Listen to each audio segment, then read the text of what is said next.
Hello friends, Eva Thoughts here, and I'm here to share with you guys a fun little tutorial on how to create your own awesome stencils. And I'm going to be using this really way cool tool that I got from Gone Artsy on Cibit. This is really awesome, this little tool. I love creating my own stencils. Sometimes I don't have either the money or the time to go out there and buy myself whatever's out there in the market. So this is my second option, is to create my own stencils, and I can basically create them as intricate or as basic and simple as I want, which is awesome. I can do it in the shapes that I want, and just basically whatever you want to make a stencil out of, you can easily do it. And this little tool is what's going to make it so easy to do.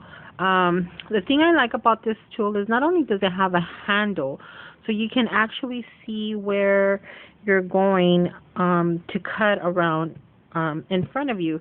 So that's really awesome. And the other awesome thing is that it comes with this tip here, and the tip is at an angle, and it's very sharp, but it swivels. It swivels around to different positions.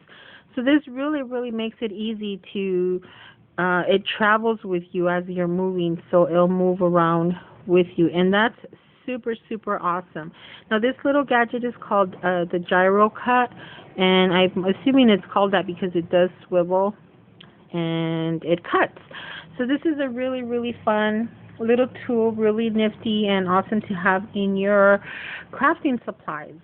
You can cut all kinds of stuff with this. It cuts on different kinds of surfaces, so it's really versatile.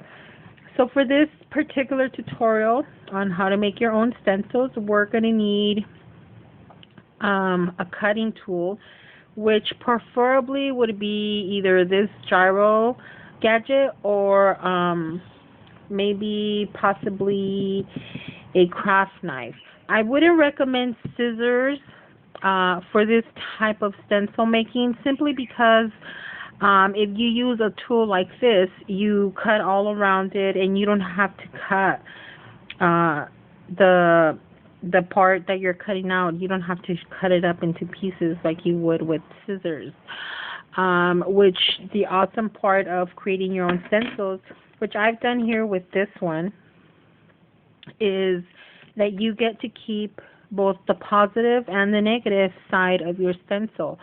So you can easily use these cutout parts, which as you can see, they're complete. I didn't have to cut into it just to get into a little groove or anything like that.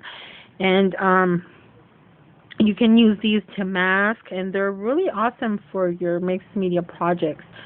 So I was in need of some butterflies, so I made my own stencil for my butterflies, and these are just regularly sketched out, just really simple, really basic butterflies. You can use a stamp, you can use a printed image from the computer.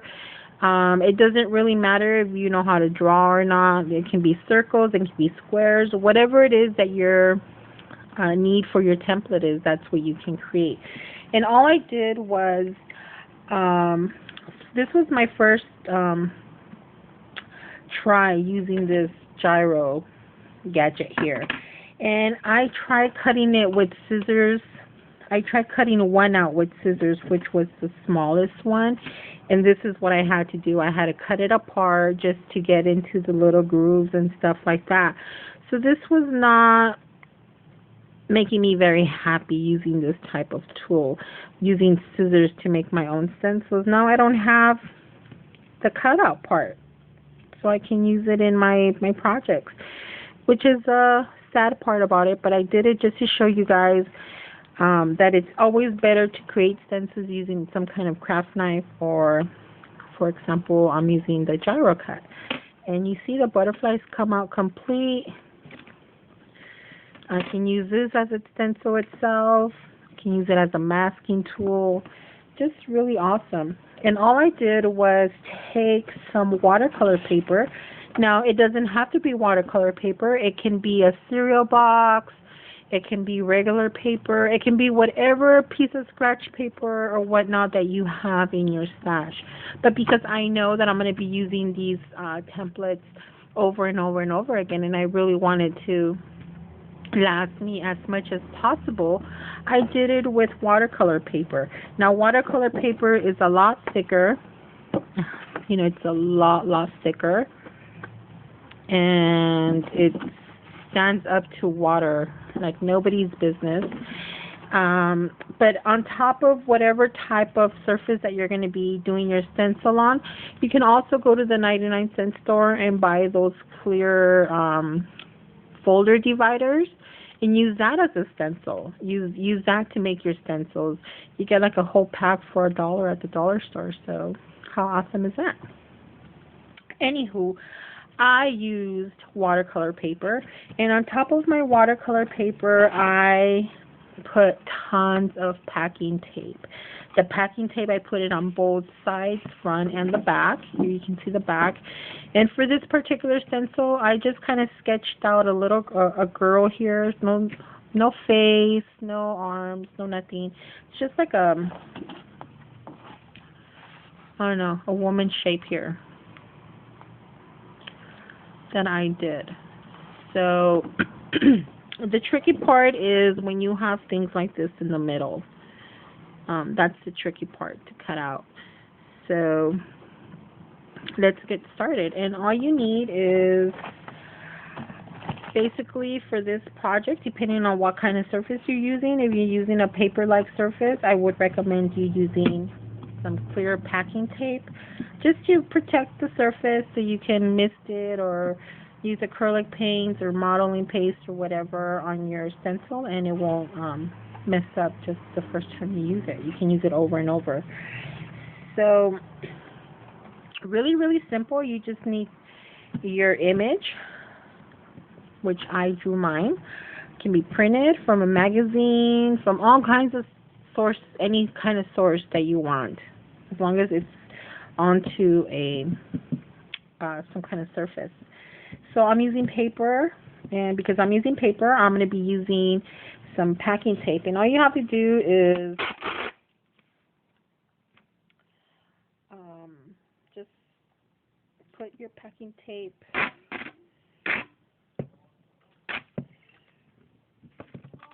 like so on your image.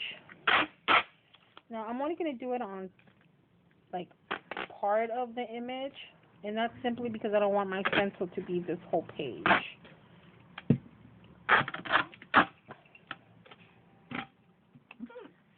So this is all we do. We just use tape on it.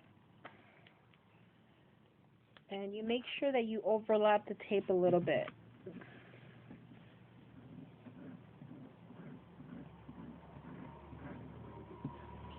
Make sure you get rid of all the air bubbles. You furnish it nicely. So as you can see, I only put it on this much. I left a good border around it so that my stencil isn't, a full page. Or I can always draw something else here and then use this portion for a different stencil or whatnot. So this is all you do. Put your tape, you turn your paper around, fold your little flaps like so, and you're going to do the same thing to the back part.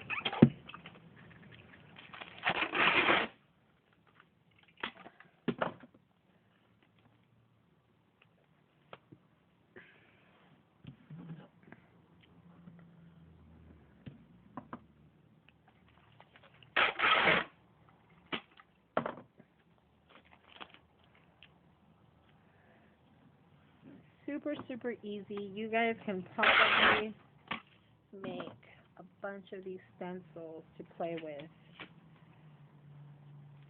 really fast. Super easy. And it's using probably stuff that you guys already have in your stash.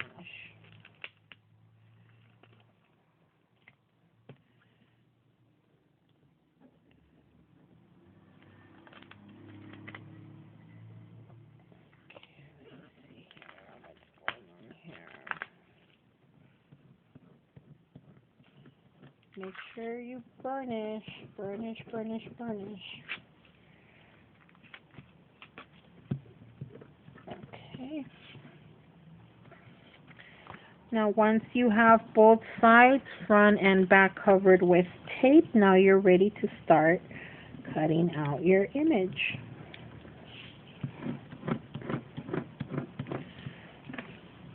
So here we go.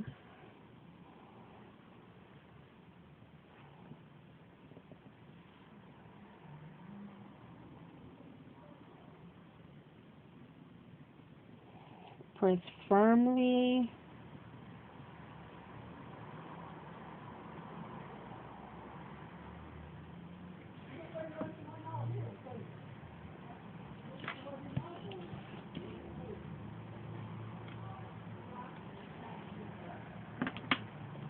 Okay, so I'm going to speed up and finish cutting this, but you just firmly press down on your image.